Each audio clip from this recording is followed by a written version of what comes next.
Hi అండి, welcome to Radhika వట్టిగొట్టి channel. ఈరోజు నేను గోరుచిక్కుడుకాయ కర్రీ ఎలా చేయాలో చూపిస్తున్నాను ఈజీ మెథడ్లో. ఫస్ట్ గోరుచిక్కుడుకాయలు తీసుకొని వాటిని చిక్కు తీసి సన్నగా చాప్ చేసుకోవాలి. తర్వాత వాటిలో కొంచెం వాటర్ వేసి సాల్ట్ వేసి అవి కొంచెం సాఫ్ట్గా అయ్యేంత వరకు ఉడికించుకోవాలి. తర్వాత స్టవ్ మీద ప్యాన్ పెట్టుకొని నూనె వేసుకొని పోపింజలు వేసుకొని ఆనియన్స్ పచ్చిమిర్చి వేసుకొని వేయించుకోవాలి.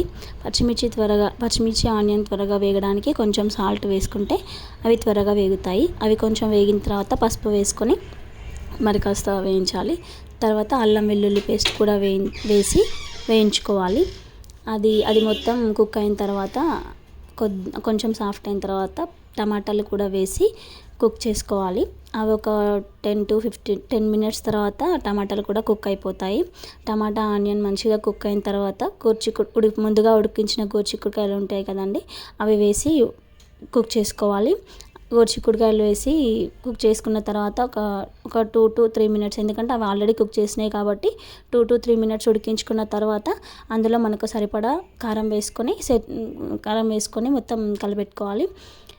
తర్వాత కారం ఉప్పు అన్నీ మనకు తగినంతగా చూసుకొని, మన టేస్ట్ తగినట్టుగా చూసుకొని యాడ్ చేసుకోవాలి.